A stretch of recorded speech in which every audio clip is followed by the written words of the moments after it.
j'ai eu accès avec Maître Florent à l'intégralité des éléments du dossier d'instruction et bien évidemment le rapport d'autopsie. Oui. Êtes-vous en mesure de nous dire comment Alexia est morte? Alors, je suis tenu au secret de l'instruction. Je vous dirai simplement que j'ai trouvé un rapport d'autopsie, comme l'avait dit le procureur de la République initialement, totalement concluant. Et donc, sur ce rapport d'autopsie unique et concluant, j'ai pu donner à Jonathan, qui ont été en demande, les causes précises dans lesquelles son épouse a été tuée. Tout ce que la procureure avait dit à l'époque, c'est qu'elle était probablement décédée suite à une asphyxie. Vous confirmez?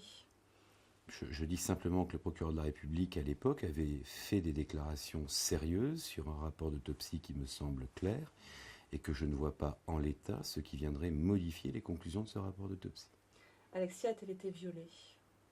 Alors, c'est pareil, nous avions là aussi des déclarations autour, je crois, d'une source proche de l'enquête qui faisait savoir qu'il n'y avait pas eu d'atteinte à caractère sexuel.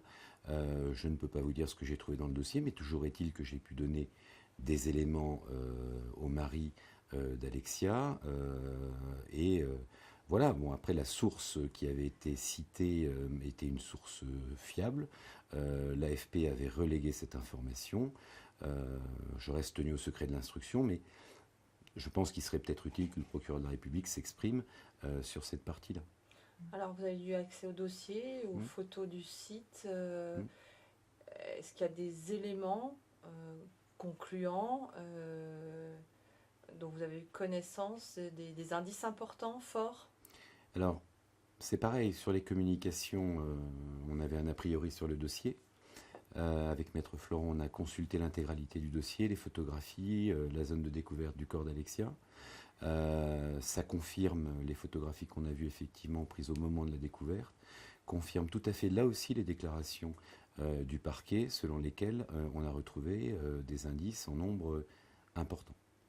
Ces indices en nombre important vont permettre des investigations elles-mêmes importantes et notamment des investigations techniques, scientifiques et notamment des prélèvements d'ADN.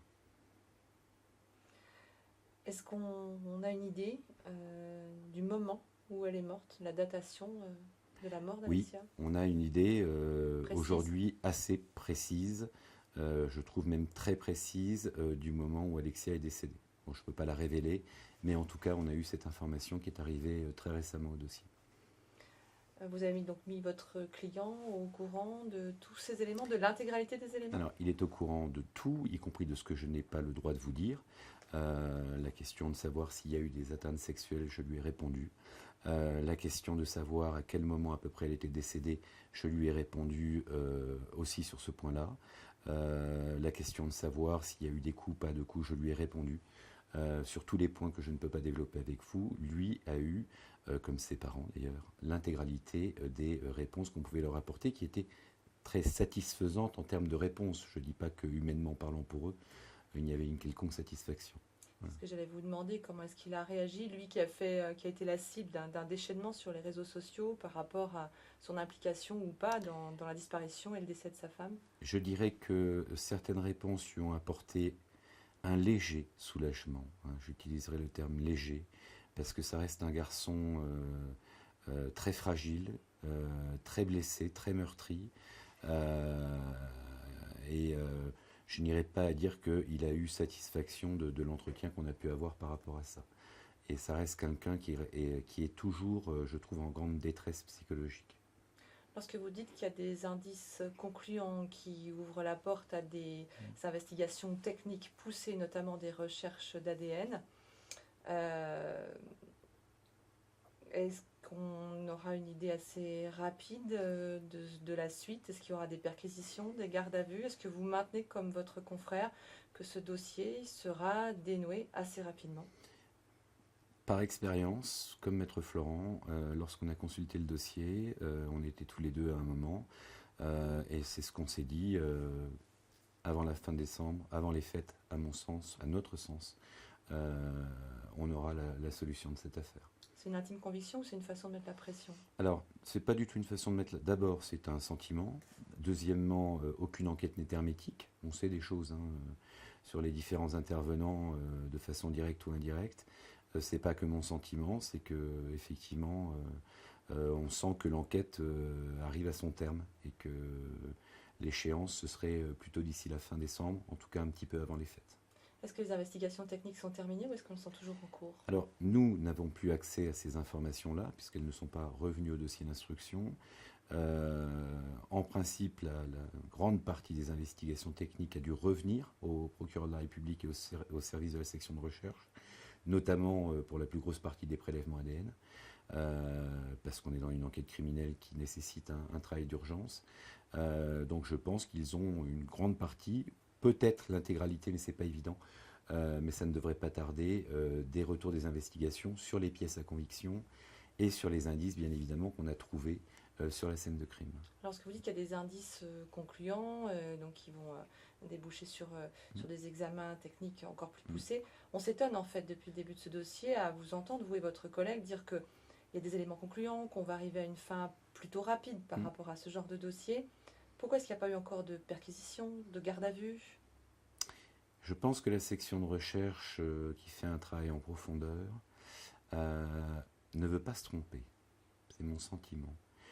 Qui veulent une interpellation et pas deux, et qui veulent interpeller la bonne personne. Ça veut dire qu'il y a un auteur ou des auteurs? Là où les bonnes personnes. Mais en tout cas, je pense que leur grand souci, c'est de ne pas faire d'erreur. Toute erreur dans ce type d'affaires et toute erreur d'interpellation, pour l'avoir déjà connue, c'est toujours dramatique pour la personne qui n'est pas impliquée au bout du compte et qui se retrouve placée en garde à vue et livrée au jugement populaire. Donc je pense que c'est vraiment un souci de cibler très précisément, le plus précisément possible, avec le moins d'erreurs possible, la personne qui peut être impliquée et de cause à effet la personne qui serait l'auteur. Voilà. Je pense que le souci des services d'enquête et de la section de recherche, c'est ce souci-là qui est un souci de qualité d'enquête, qui est un souci de sécurité aussi pour les personnes qui pourraient être interpellées, parce qu'on pourrait interpeller beaucoup de gens, en fait, dans une affaire comme celle-là. Mais, à mon sens, ils veulent interpeller l'auteur et pas faire d'erreur. Et je pense qu'ils ont raison. On a eu l'occasion de parler des rumeurs dont a fait l'objet votre client, vous qui avez eu donc accès au dossier, qui avez pu vous entretenir avec lui maintenant plusieurs fois, j'imagine. Est-ce que vous avez fait la lumière sur ces dernières heures, son alibi notamment, puisque c'est ce qui faisait un peu défaut et qui fait que la rumeur s'est déchaînée? Écoutez, je ne l'ai jamais interrogé. Je vais être franc avec vous. Depuis que je l'ai rencontré, j'ai trouvé un garçon désarmant, en pleine détresse et d'une profonde gentillesse. Je n'ai pas interrogé un mari victime de la mort de son épouse. C'est pas mon travail, c'est sans objet. Mais comme vous, j'entends et je regarde les choses. Et j'ai vu notamment, ça ne vient pas de moi, mais qu'il était paru dans la presse, une information sur laquelle Jonathan avait rencontré son employeur, notamment à 10h45 le samedi matin. Et que son employeur avait précisé qu'il était souriant comme d'habitude et qu'il n'y avait rien de spécial.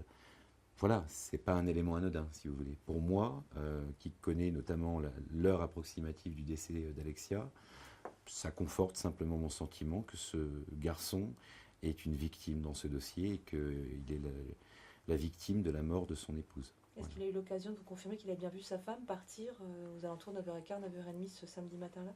Je vous l'ai dit, je ne l'ai interrogé sur rien. On n'interroge pas une personne qui est victime dans une affaire de cette nature-là. On interroge une personne qui est soupçonnée. Je n'ai pas interrogé Jonathan Daval. Il n'est soupçonné de rien.